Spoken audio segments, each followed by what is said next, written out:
안녕하세요. 오늘은 한국의 선거제도에 대해서 살펴볼게요. 먼저 민주화 이후의 선거제도를 살펴보고 다음에 민주화 이전의 선거제도를 살펴볼게요. 한국은 이전 시간에 살펴본 혼합형 선거제도를 17대 총선부터 이제 사용을 했어요.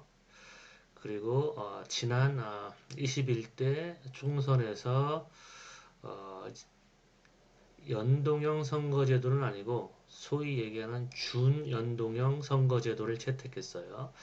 그래서 준연동형 선거제도가 무엇인지 조금 이따 설명을 할 거고, 그리고 이제 17대부터 20대까지는 혼합형 선거제도이긴 한데 독일식 연동형 선거제도가 아니라 이제 병립형 선거제도를 사용했어요. 전 시간에 병립형 선거제도하고 연동형 선거제도의 차이에 대해서 자세히 살펴봤죠. 그리고 13대 때부터, 그러니까 민주화 이후에 처음 치러진 13대 총선부터 16대 총선까지는 변형된 형태의 병립형 선거제도를 채택했어요. 그 온전한 의미에서 병립형이라고 얘기하기 어려운 게 16대까지는 왜냐하면 1인 1표제가 아니기 때문에.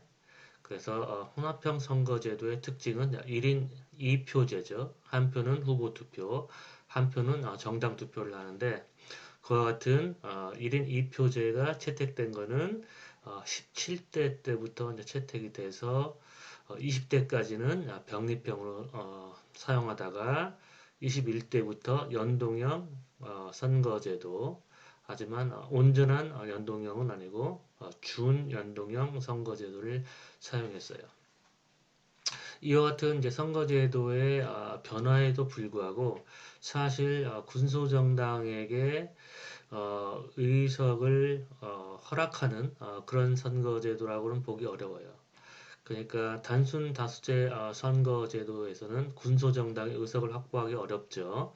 그래서 군소정당의 의석 확보를 가능하게 하기 위해서 혼합형 선거제도를 채택하는 거죠. 병립형을 채택해서 의석의 반 정도 또는 반까지는 못 미치더라도 한 3분의 1까지는 정당 투표를 통해서 비례적으로 의석 배분을 해서 군소정당도 의석을 확보하게 하거나, 아니면은 연동형 선거제도를 채택해서 전체 의석을 정당 득표율로 배분해서 완전하게 이제 비례대표적인 의석 배분을 하는데, 한국에서는 병립형 선거제도를 채택했을 때나 아니면 연동형 선거제도를 채택했을 때나 마찬가지로 군소정당의 의석 확보를 어렵게 하는 이유는 비례대표 의석의 비율이 어, 기껏해야 4분의 1에서 뭐 6분의 1 사이, 그러니까 과거에는 4분의 1까지 비례대표 의석을 어, 배치한 배분한 그런 적은 있었으나 13대 국회 때처럼 비례대표 의석이 4분의 1에 어, 4분의 1까지 도달했으나 최근은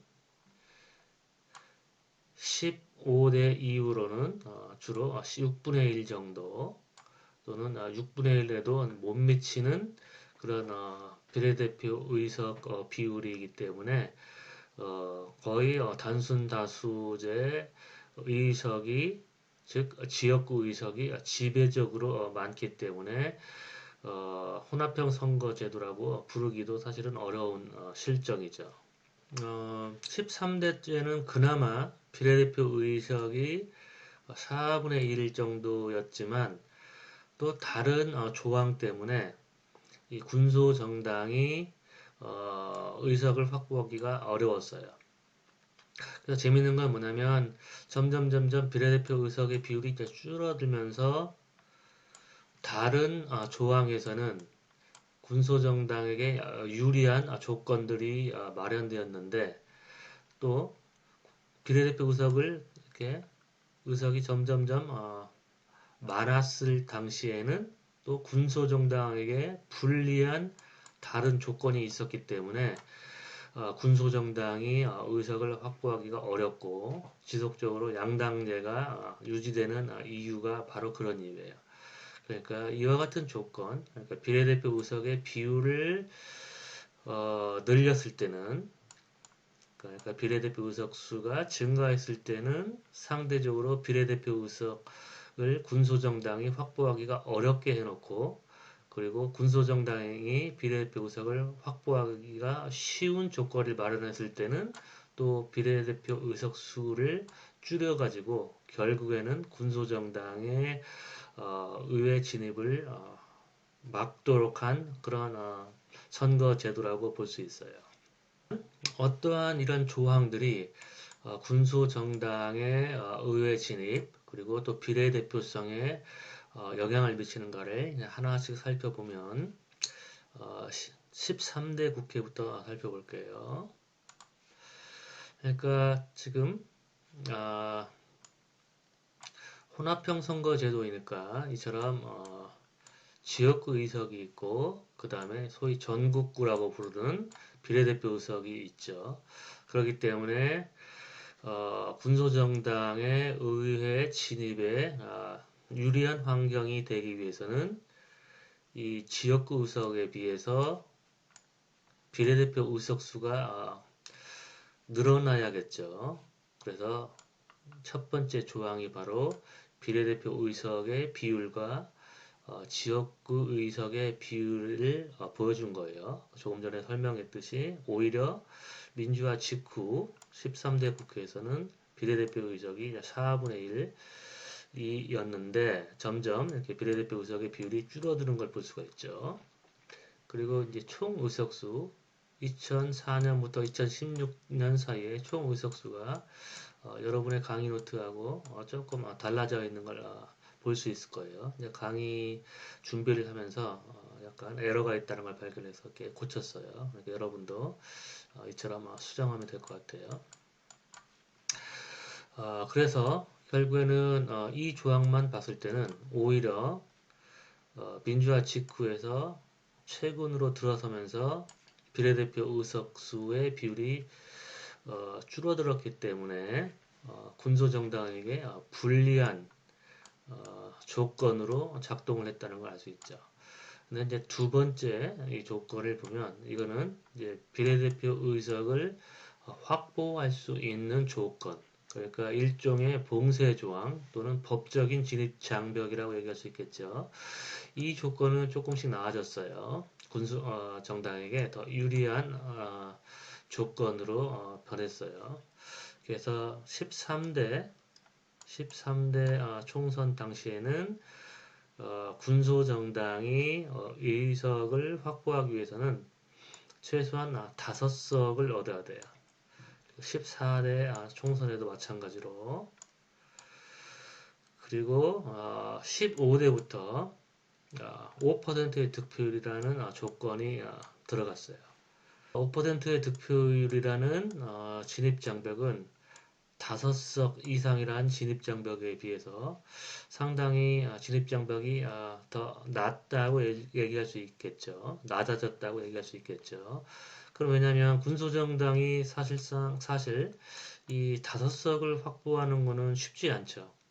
군소정당이 이제 5%를 이제 확보하는 것은 상대적으로 군소정당이 지역구 5개를 승리하는 것보다는 더 쉽겠죠. 실제로 뭐 정의당이나 이제 과거에 민주노동당 그런 정당들은 뭐 창원이나 울산 지역에서 최대한 얻어봤자 뭐 한 개, 두 개 정도의 지역 구석을 얻을 수 있었던 반면에 5% 이상은 쉽게 확보할 수 있었죠. 그렇기 때문에 이 5%의 득표율이라는 진입장벽, 봉쇄 조항은 5개 의석을 차지하는 것보다 상대적으로 더 낮은 봉쇄 조항이라고 얘기할 수 있겠죠. 그런데 이제 2004년부터는 3%의 득표율로 봉쇄 조항이 더 낮아졌죠. 그리고 21대 국회에서는 3% 그러니까 이 조항을 빼버리고 아예 이제 3%의 득표율로 봉쇄 조항을 낮췄죠. 그러니까 이 두 번째 조건은 군소 정당에게 점점 더 유리하게 작동했다고 얘기할 수 있죠. 그 다음에 이제 또 다른 조건을 보면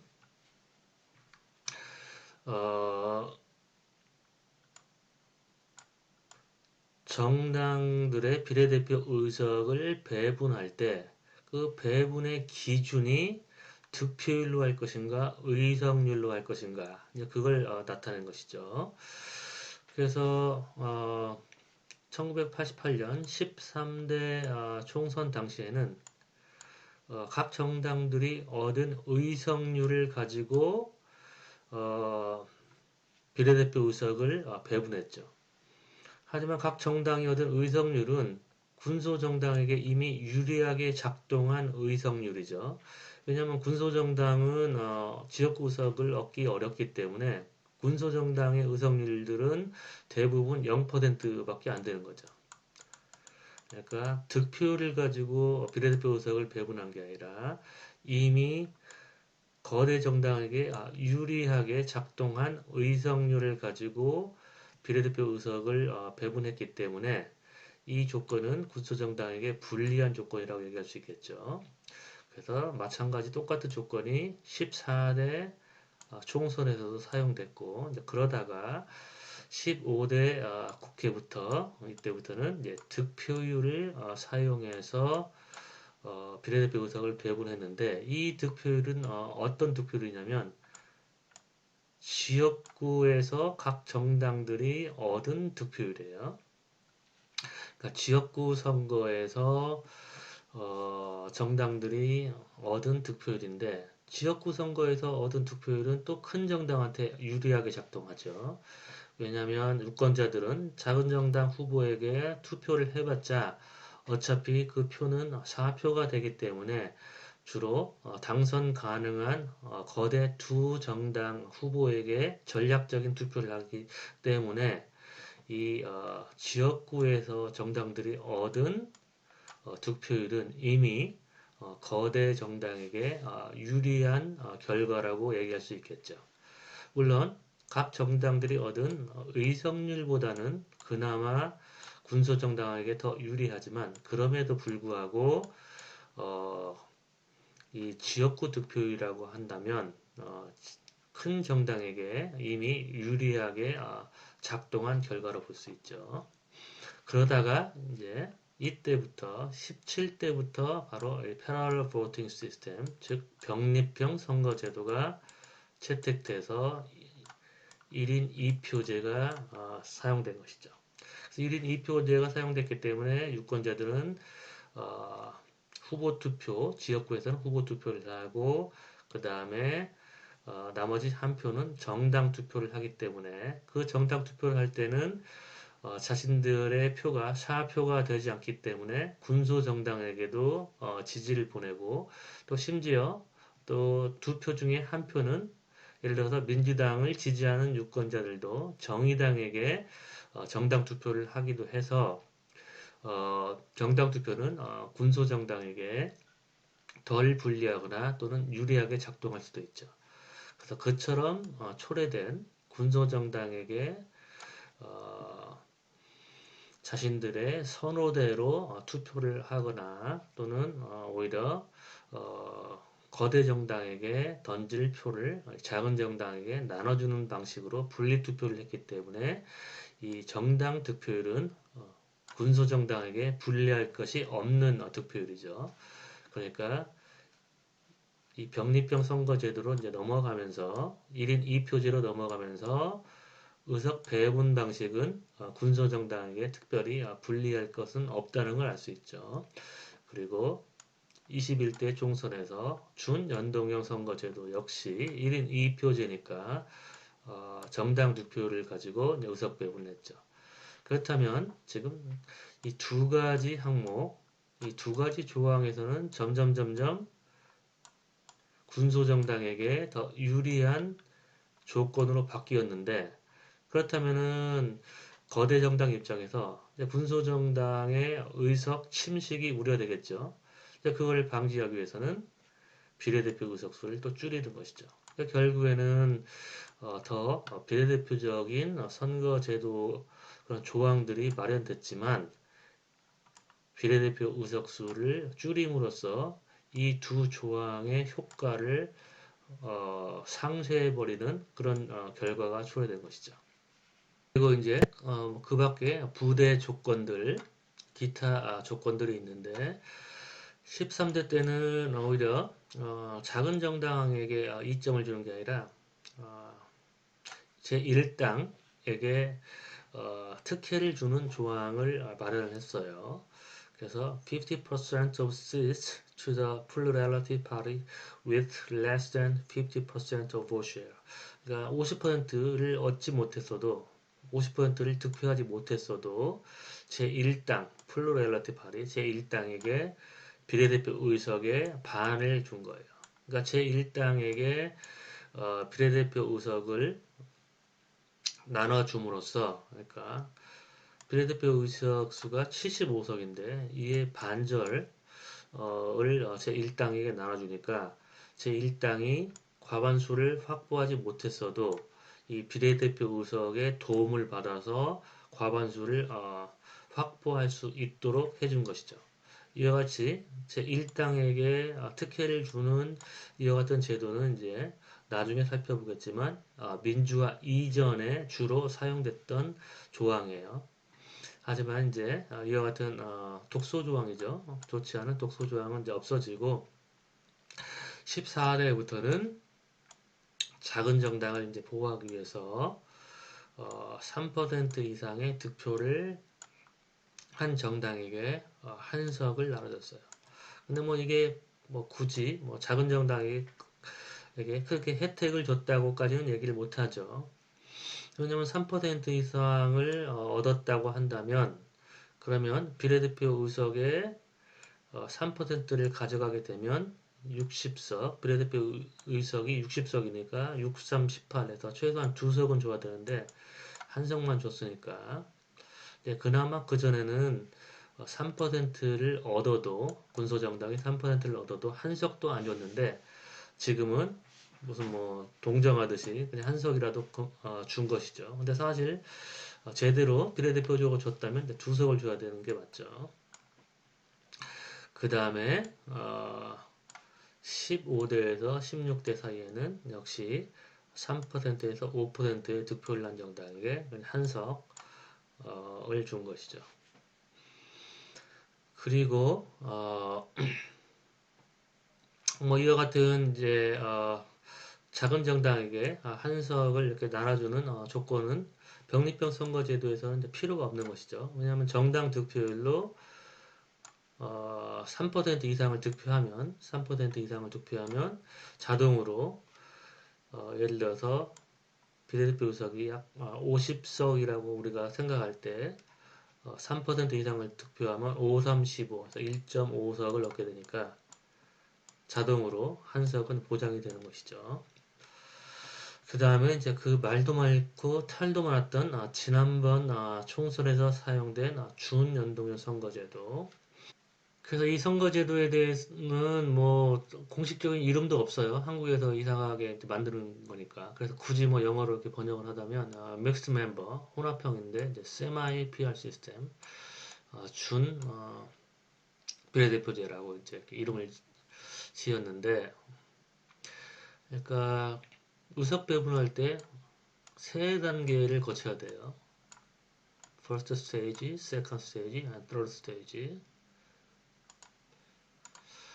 그리고 이제 중요한 점은 뭐냐면 비례대표 의석을 두 종류로 구분을 했어요. 한 종류는 그러니까 비례대표 의석 수가 총 47석인데 이거를 둘로 쪼개가지고 30석은 연동형 비례대표 의석이라고 하고 비례대표 의석 나머지 17석은 병립형 비례대표 의석이라고 이제 정치권에서는 부르죠. 그러니까 이 새로운 선거제도는 연동형 선거제도도 아니고 병립통도 아니고 이거를 둘이 섞어 놓은 거예요. 왜냐하면 비례대표 의석을 나눌 때 30석은 연동형 방식으로 나누고 17석은 병립형으로 나누기 때문에 그나마 비례대표 의석조차도 총 300석 중에 47석밖에 안 되는데 이 작은 수의 비례대표 의석을 또 이렇게 연동형하고 병립형으로 나눠서 배분을 해요. 이제 그 이유는 뭐냐면 한마디로 짧게 얘기하면 지역구에서 강한 거대 정당도 비례대표 의석을 얻게 하기 위해서 이와 같이 꼼수 비슷한 선거제도를 만든 거예요. 왜냐하면 연동형 선거제도, 그러니까 연동형으로만 비례대표 의석을 배분할 경우에 지역구의 강한 정당은 비례대표 의석을 한 석도 받지 못할 가능성이 있어요. 그래서 내가 연동형 선거제도를 도입하는 것을 반대를 한 거예요. 그러니까 이처럼 비례대표 의석수가 작을 경우에는 연동형 선거제도를 채택했을 때 지역구에 강한 거대 정당들은 비례대표 의석을 한 석도 못 받을 가능성이 매우 높아요. 그리고 초과 의석이 발생할 가능성이 높고 조금 이따가 이게 무슨 뜻인지 설명을 할게요. 근데 어쨌든 그걸 이제 파악을 하고 그러니까 민주당 쪽에서 자신들이 비례대표 의석을 한 석도 못 받는다는 것을 파악을 하고 이제 그거를 막기 위해서 이처럼 연동형과 병립형 비례대표 의석으로 나눈 거예요. 어떻게 이제 의석 배분을 하냐면 첫 번째 단계에서는 allocate seats to each party by this formula. 이와 같은 이제 공식으로 의석을 배분해요. 근데 이제 첫 번째 부분, 이 가로 안의 부분은 연동형 선거제도에서의 의석 배분이죠.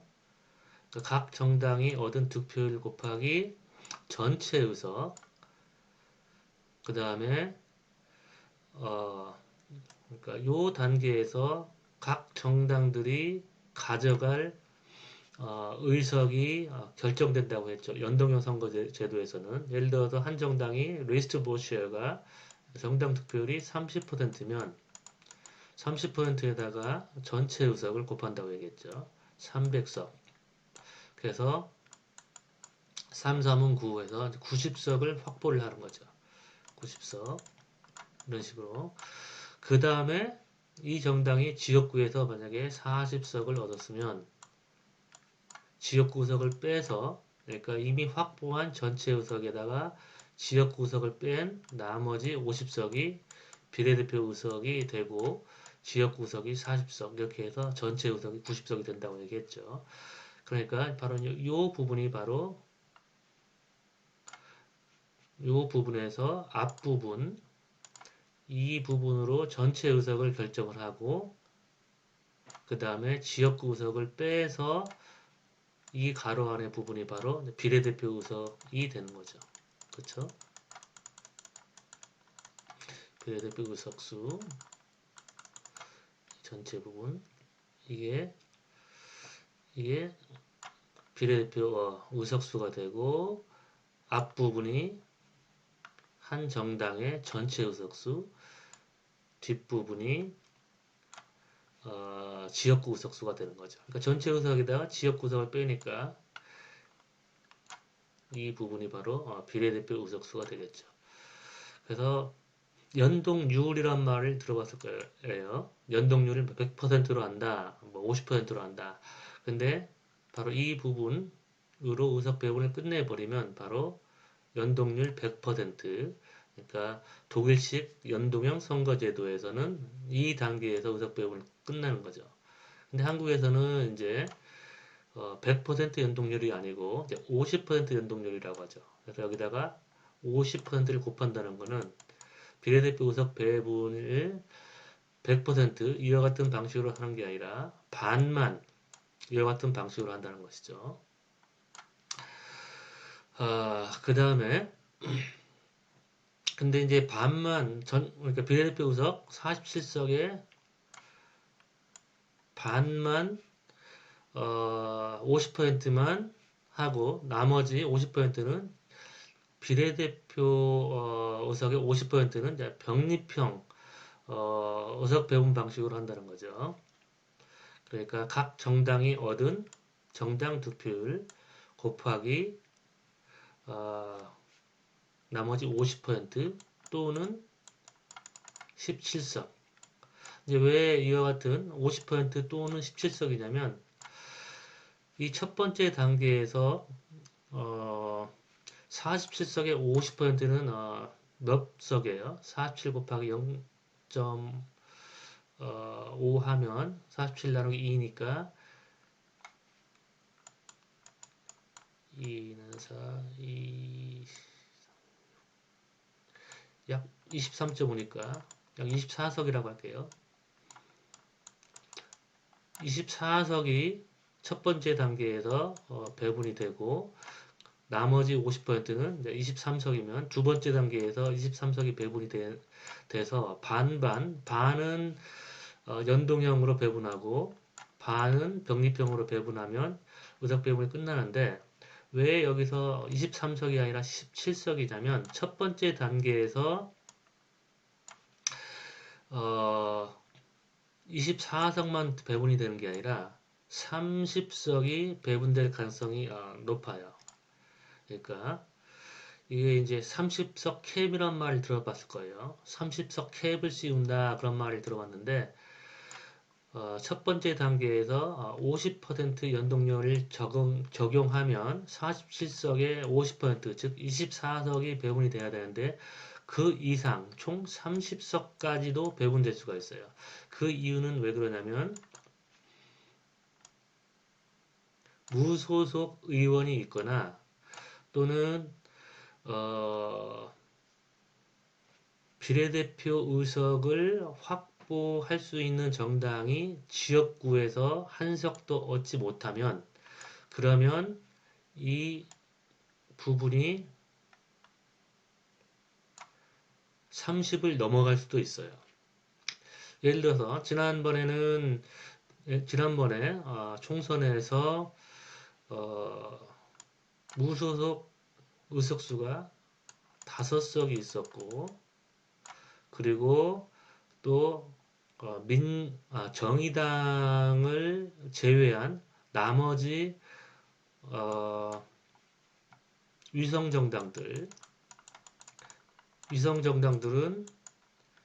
지역구 의석을 하나도 못 얻었죠. 정의당만 한 석 얻고 지역구 의석이 0석이죠.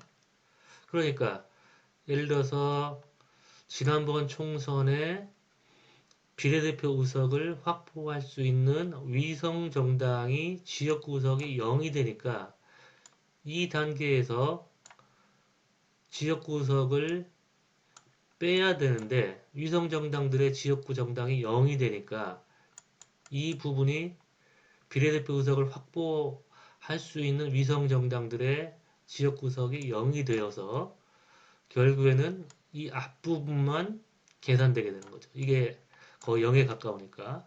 그러면 위성정당들의 득표율을 합하면 그러니까 민주당의 위성정당인 더불어시민당과 그 다음에 그 당시 미통당의 위성정당인 미래한국당의 득표율 그 다음에 국민의당 그런 정당들이 봉쇄 조항을 넘어서서 비례대표 의석을 확보할 수 있었죠. 그래서 그들의 정당 득표율의 합이 만약에 100이라고 한다면 그러니까 비례대표 의석을 확보할 수 있는 정당들의 득표율의 합이 100%라고 하고 그러면 총 300석이니까 이렇게 하면은 총 100% 곱하기 300이니까 300이 되는 거죠. 그러니까 이 부분이 300이 되는 거예요. 그리고 디스트릭트 위성정당들의 지역구 의석이 빵이 되니까 아무것도 빼지 않고 거기다가 50%를 곱하면 곱하기 50%니까 150이 되는 거예요. 그 첫 번째 단계가 150이 돼서 근데 나눠줄 비례대표 의석은 47석밖에 없는데 이 단계에서 150이 되니까 150석을 나눠줄 수가 없잖아요. 47석만 나눠주니까. 그러니까 이 150을 조정을 해서 최대 수치가 30이 될 수 있도록 조정을 하는 거예요. 30을 넘어갔을 때는 30이 되도록 조정을 해서 30석에 맞춘다는 거예요. 첫 번째 단계에서 나눠줄 수 있는 비례대표 의석수를 30석으로 맞추는 조정 작업을 들어간다는 거예요. 그게 바로 30석 캡을 씌운다는 뜻이에요. 그래서 그러니까 만약에 위성 정당을 만들지 않고 큰 정당들이 그리고 비례대표 의석을 확보할 수 있는 정당들이 지역구 의석을 가져간다면 그렇다면 정상적인 의석 배분에서는 비례대표 의석을 가져갈 정당들의 득표율의 합 100% 곱하기 총 300석 빼기 그리고 비례대표 의석을 확보할 수 있는 정당들이 다 지역구 경합을 해서 253석의 지역구 의석들을 가져간다면 그렇다면 이 부분이 300 빼기 253이니까 47이 되겠죠. 그렇죠? 47. 47이 돼가지고 여기다가 50%를 또 곱하니까 이걸 반으로 나누니까 50%에서 첫 번째 단계, first stage에서 초래될 의석 배분, 비례대표 의석 수는 23.5가 되게 되는 거죠. 그러면은 나머지 의석, 나머지 23.5석, 그러니까 이걸 24석이라고 한다면 나머지 23석은 두 번째 단계, 23석은 두 번째 단계에서 병립형 비례대표 의석을 배분할 수 있겠죠. 근데 조금 전에 설명했듯이 이 첫 번째 단계에서 지역구 의석을 빼야 되는데 위성 정당의 출연으로 또는 무소속 의원들이 지역구 의석을 가져가 버리기 때문에 첫 번째 단계에서 뺄 수 있는 지역구 의석수가 253석이 못 되기 때문에 이 첫 번째 단계가 30 이상의 숫자가 초래될 수 있어요. 그렇기 때문에 그럴 경우에는 이제 30석으로 최대한 첫 번째 단계에서 30석만 배분할 수 있도록 캡을 씌우는 거예요. 그래서 예를 들어서 설명하면 여러분이 조금 더 자세하게 할 수 있을 거예요. 위성정당을 창당한 지난번 총선 결과 그래서 조금 전에 얘기했듯이 미통당인데 이제 미래한국당이라는 위성정당을 만들었죠. 그리고 민주당은 더불어시민당이라는 위성정당을 만들었고 그리고 정의당, 뭐 국민의당 이렇게 여러 정당이 있는데 법적인 진입장벽 즉 봉쇄 조항이 3%니까 이 3%를 넘어선 정당은 이 정당들이죠. 열린민주당까지 5% 이상을 득표했고 민생당은 이제 3%를 못 넘어섰으니까 비례대표 의석을 얻을 수 없고 이제 기타 정당들 군소정당들도 그들의 득표율의 합을 다 합쳐봤자 8.2%지만 이 8.2%를 여러 정당들이 이제 쪼개서 가졌기 때문에 진입장벽을 넘지 못해서 기타 군소정당들도 하나도 비례대표 의석을 가져갈 수가 없는 거죠. 그러면 이제 이들을 제거하고 나머지 정당들로 득표를 이용해서 이들의 정당 득표율을 재계산해야 되는 거죠. 그러니까 그러니까 봉쇄 조항을 충족시킨 정당들의 득표율을 합쳐서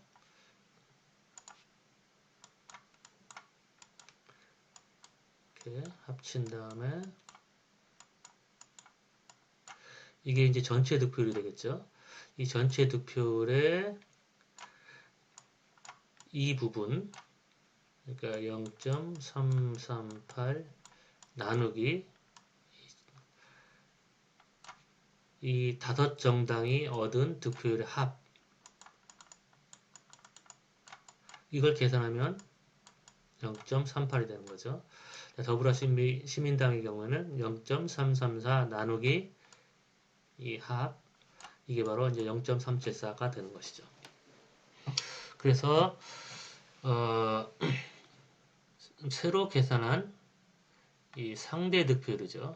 그러니까 이 다섯 정당 중에서 얼마만큼의 득표를 나타내는 상대 득표율로 이제 의석을 배분을 해야겠죠. 그래서 여기는 이제 상대 득표를 사용해서 0.380 미래한국당의 경우 0.380 곱하기 300석 이렇게 되고 이거는 0.374 곱하기 300석 이렇게 해서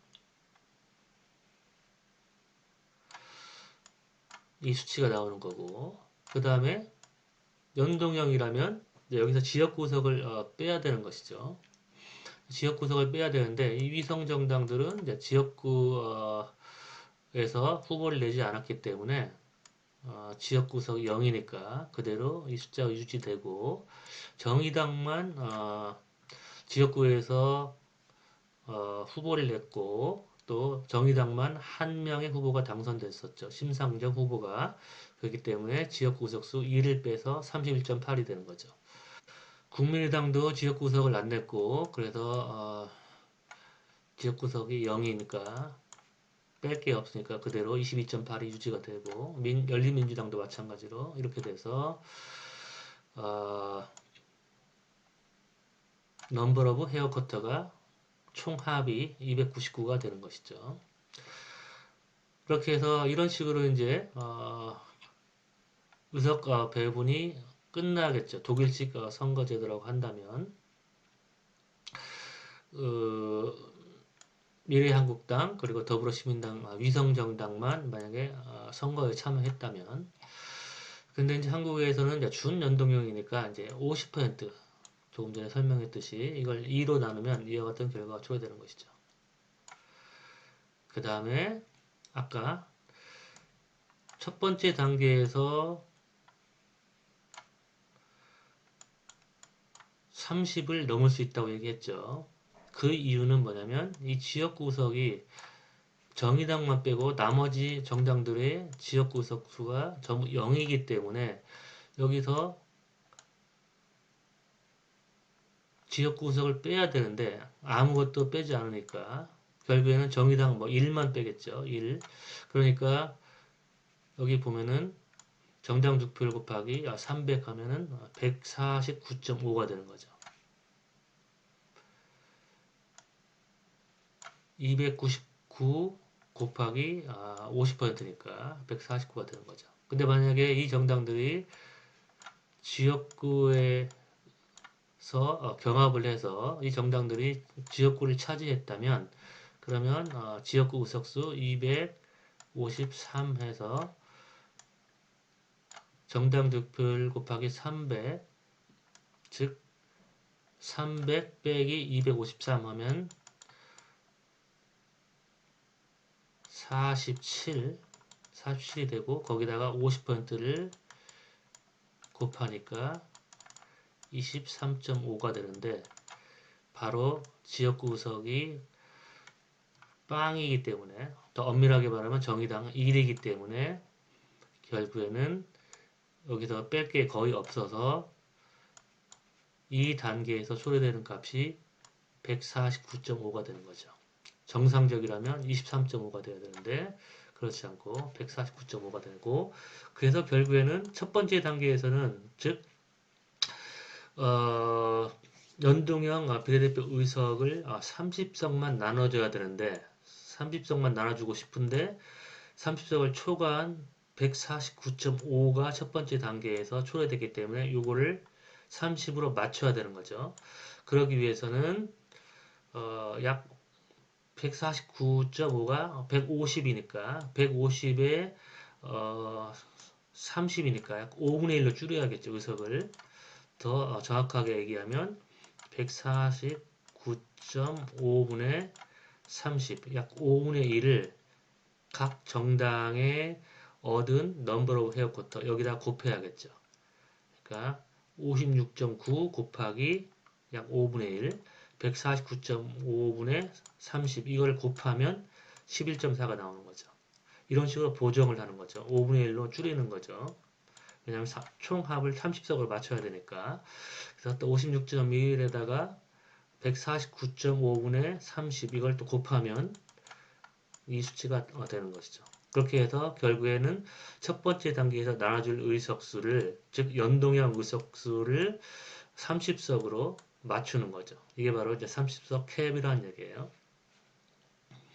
그래서 첫 번째 단계에서는 이제 이 넘버 오브 헤어 쿼터에 의해서 의석 배분을 하는 거죠. 그래서 먼저 풀 쿼터에 의해서 11석, 11석, 3석, 1석, 2석 이런 식으로 의석 배분을 한 다음에 그러면은 11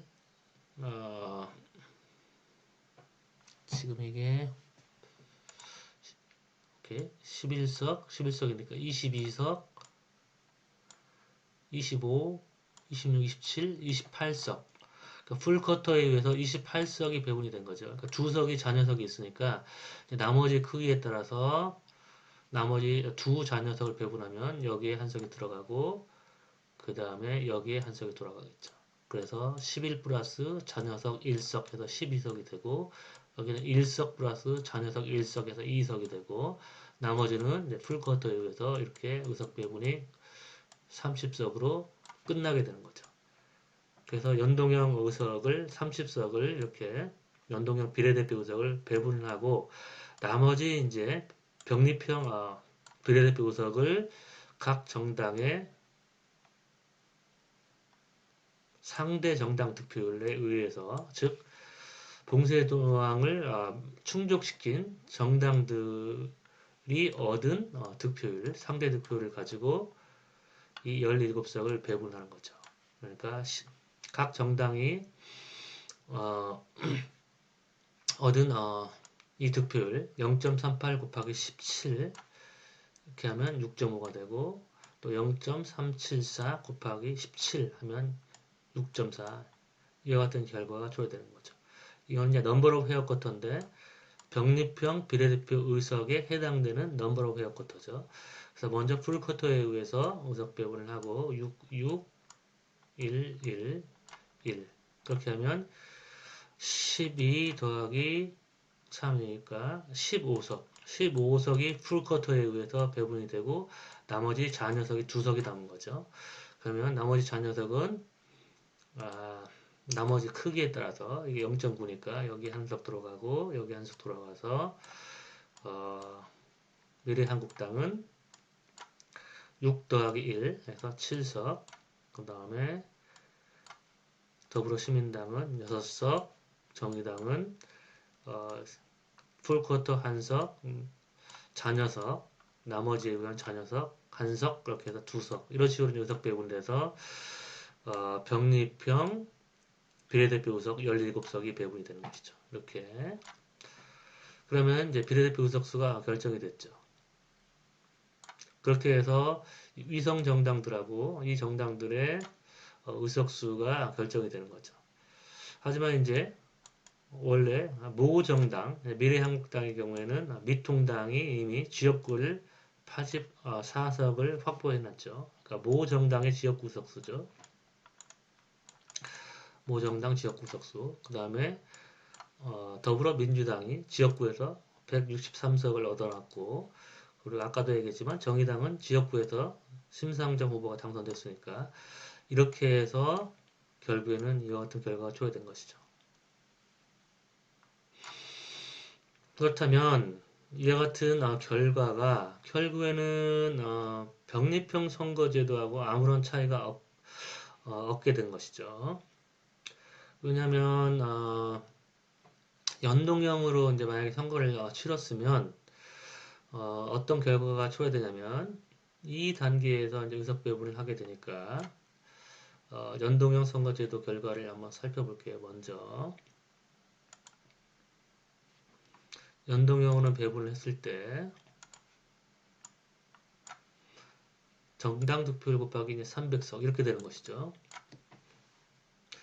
그래서 아까 보여준 그 넘버 오브 헤어 쿼터가 이렇게 나오고 그 다음에 먼저 풀 쿼터에 의해서 의석 배분을 한 다음에 그 다음에 나머지 크기에 의해서 의석 배분을 하면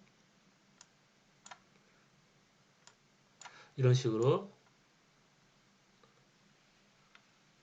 의석 배분이 끝나게 되는 거죠. 이제 바로 이 의석수가 각 정당들이 이제 가져갈 자격이 있든 또는 이미 확보해 놓은 의석수죠. 연동형 선거제도에서.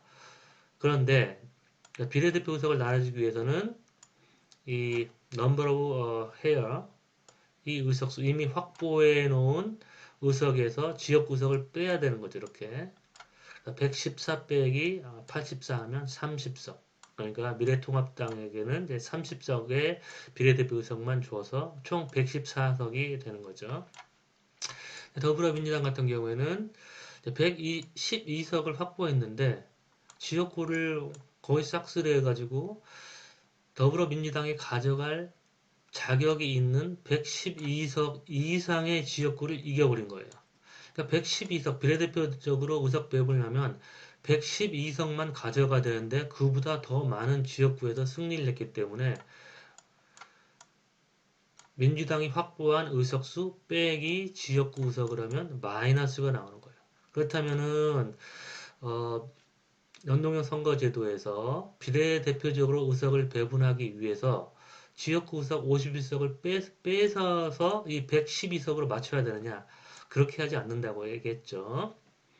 그래서 112석은 이미 확보를 했고, 그리고 근데 지역구에서 그보다 초과하는 163석을 얻었기 때문에 이 경우에는 163석에서 51석을 빼서 112석만 주는 게 아니라 그냥 163석을 그대로 다 줘버리는 거예요. 그러니까 비례적으로 의석 배분을 해야 한다면 112석만 가져가야 되는데 지역구에서 더 큰 승리를 했으니까 지역구 의석에 해당하는 163석을 주게 되어서 불비례대표적인 의석 결과가 나오는 거예요. 그러니까 112석만 가져가야지 비례대표적인 의석 배분에 해당되는데 그보다 높은 163석을 주게 되니까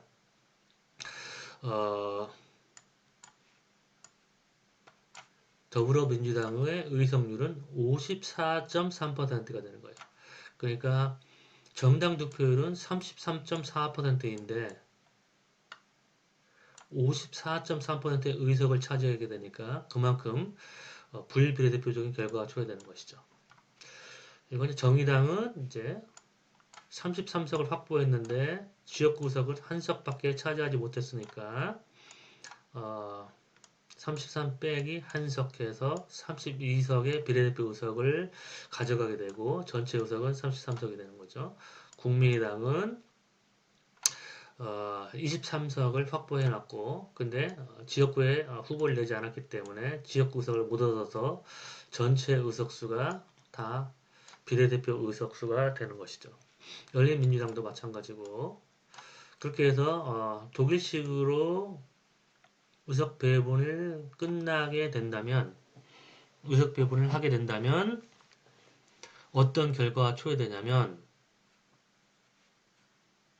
초과 의석이 발생해요. 그러니까 여기 51석 그러니까 더불어민주당은 지역구 의석을 뺏을 수가 없기 때문에 비례대표적으로 112석에 맞추기 위해서 50석을 뺏지 않고 163석을 그대로 주기 때문에 51석의 초과 의석이 발생을 하고 또 그 다음에 이 5석에 해당하는 이 5석은 뭐냐면 무소속 의원이 얻은 5석인데 무소속 의원은 정당 득표를 하지 않기 때문에 무소속 의원들이 가져갈 비례대표 의석은 0석이 돼야겠죠. 헤어 정수는. 하지만 그렇다고 해서 무소속 의원들의 지역구를 뺏을 수는 없으니까 무소속 의원들이 확보한 5석은 그대로 주는 거예요. 그러니까 더불어민주당이 추가적으로 확보한 51석과 무소속이 얻은 5석이 만큼의 초과 의석이 발생하는 거예요. 그러니까 전체 의석수가 300석인데 거기다 356석이 배분되게 되는 거예요. 바로 이런 문제 때문에 내가 독일식 연동형 선거제도를 반대를 한 거예요. 근데 왜 이와 같은 초과 의석이 발생하냐면 비례대표 의석수가 너무 작아서 그런 거예요. 그러니까 비례대표 의석수가 47석에 불과하기 때문에 그리고 지역구 의석수가 253석이나 되니까 이처럼 민주당이 33%만 득표했음에도 불구하고 253석이나 되는 지역구에 163석을 차지하게 됐기 때문에 민주당이 가져갈 수 있는 이 의석수보다 훨씬 많은 지역구석을 얻을 수 있게 되는 거예요. 반면에 만약에 비례대표 의석수하고 지역구 의석수가 150대 150 반반씩 배분했다고 한다면 그렇다면 총 지역구 수가 150개밖에 안 되기 때문에 더불어민주당이 지역구석을 지금 현행 제도에서 지역구석이 253개 지역구에서 163개 지역구를 싹쓸이 했으니까 163분의 253이면 계산 그러면 이게 0.64쯤 되니까 150대 150으로 해서 지역구 의석수가 150개밖에 안 된다면 150개 즉 64% 만약에 더불어민주당이 64% 지역구에서 승리했다면 약 어떻게 되냐 96개의 지역구에 승리하겠죠. 96개의 지역구 그러니까 이게 150대 150으로 만약에 의석을 나눴다면 이게 163이 아니라 이제 96개의 지역구에서 승리하게 되겠죠.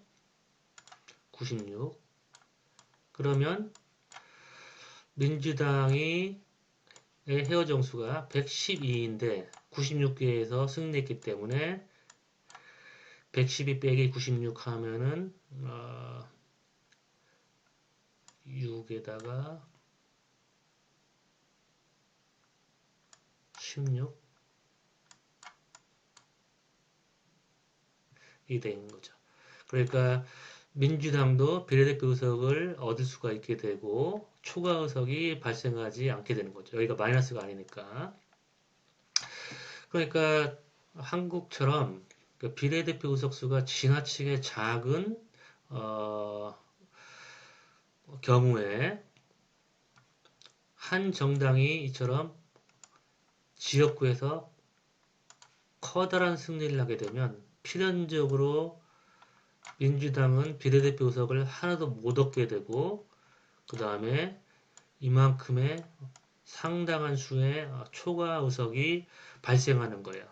그래서 이제 연동형 선거제도를 반대를 하면서 비례대표 의석수를 늘려야 된다. 여러 차례 얘기를 했었죠. 그런 취지에 난 반대를 했는데 이제 위성정당의 가능성까지는 생각을 못했어요. 근데 이제 학회에서 정치학회에서 경북대에 있는 정준표 교수가 이 점을 이제 지적을 했어요. 이 연동형 선거제도를 반대하면서 위성정당의 가능성을 이제 지적을 했는데 그 주장을 들어서 그런지 미통당에서 바로 우리는 위성정당을 만들겠다 선언을 했었죠. 만약에 선거제도 개혁을 하면 그러고 나서 선거제도 이제 개혁이 이루어지니까 미통당에서 위성정당을 만들고 또 이제 더불어민주당에서도 위성정당을 만들어서 결국에는 병립형 선거제도하고 똑같은 결과가 나온 것이죠. 왜냐하면 병립형 선거제도를 이제 채택했을 때는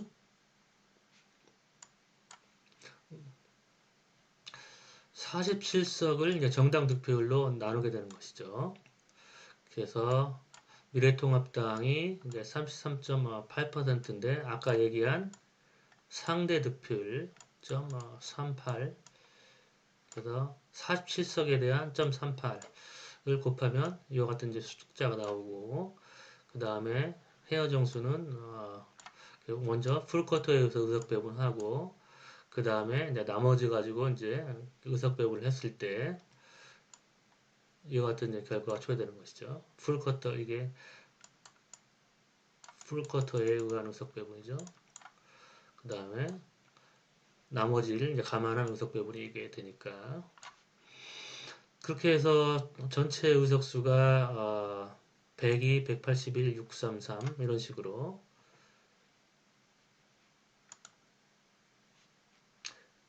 전체 의석수가 비교를 해보면